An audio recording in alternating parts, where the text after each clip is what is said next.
Welcome to Truth Be Told About Going Wild. I'm your host, Robert Hensley, and this is the podcast inspired by the principles of personal rewilding. Today, I want to talk a little bit about recent research that has come into my inbox, which I'd be lying if I didn't say that it is giving me a slight sense of vindication. We've talked a lot about these things over the past weeks and months, and every time that I see a study that again just backs up those things that I feel are true, it just makes me feel very excited, and I'm very happy to share it with you. But let's talk about this new large scale study. It involved tens of thousands of participants from around the world, and what they have found is nature connectedness significantly boosts happiness and life satisfaction, acting as a crucial buffer for mental health. Ding, everything that I've been saying, right?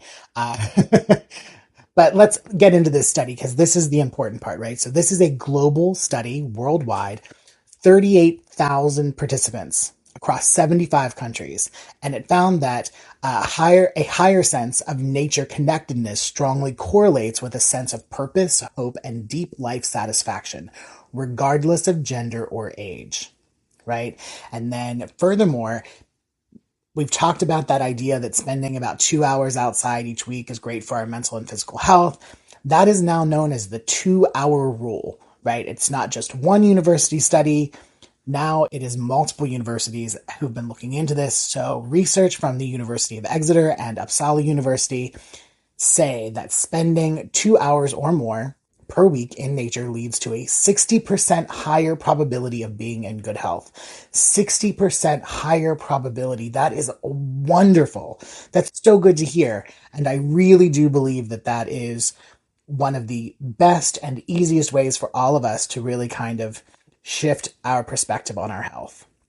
Right. And remember, it doesn't have to be 2 hours all at one time. It can be broken down into, smaller time plots throughout the week, but 2 hours, that's what it takes, right? And then there are studies that have analyzed post-pandemic trends, and they note that individuals with stronger nature connectedness experience lower levels of stress and anxiety, especially that which comes from urban living. Right. So we know that during the pandemic, everybody was trying to flee the cities. We were trying to get out to the country. We were trying to spend time outdoors because it was really the only safe place for us to be, and how that changed everyone's mental health, right? So again, these are things that we all have been thinking about or talking about, and now there's just scientific evidence to back that up. Now, something that was a little disconcerting about the study was something that they were talking about called the teenage dip. And psychological research identified that there is a severe drop in an individual's connection to nature that typically begins around the age of 11 or 12. And that is often driven by a shifting social and personal identities. So I started thinking about this, and, none of us had an easy time in middle school. It's not the easiest time for a kid. You're trying to figure out who you are and where you fit in, not necessarily with nature, but with the world, right? We're talking about like advanced social dynamics here. That's when kids start kind of finding or realizing that they're part of a society, and that there are cliques and there are groups and there are, stereotypes, and where do they fit in amongst all of these things with their peers.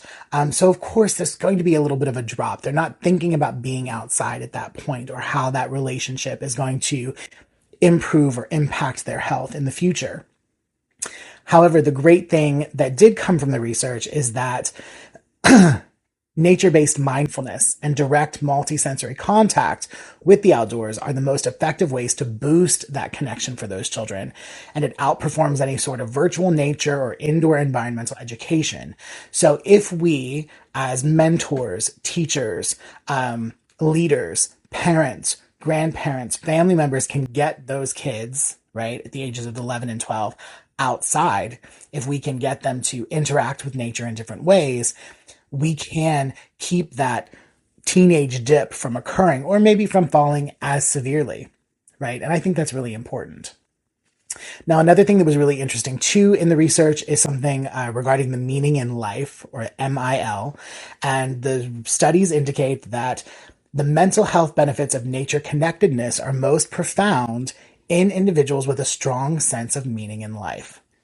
It tends to act as a psychological catalyst that internalizes positive experiences, right? And I think that I think we all can agree that when we feel that we have a purpose or that there is meaning to our lives, we do tend to reflect a little more. We tend to integrate our experiences and turn those into core moments. Um, and that is, again, a great way of, or a great benefit, I should say, of nature connectedness. And this I also really, really liked too. They also found in this research, which part of it was published in a journal called Environment International, suggested that contact with nature promotes life satisfaction by supporting a more positive body image. And I really think that that is important. I never really felt great about myself until I myself started spending more time outside. The more time I spent in nature, the more time I spent learning about my connection and my relationship to the natural world, the better I felt about myself and the better I thought about myself.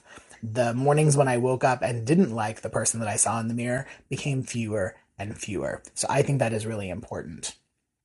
And then also, if we start thinking about other benefits coming from nature connectedness, the study also found that cultivating the connection is viewed as a vital strategy for encouraging conservation.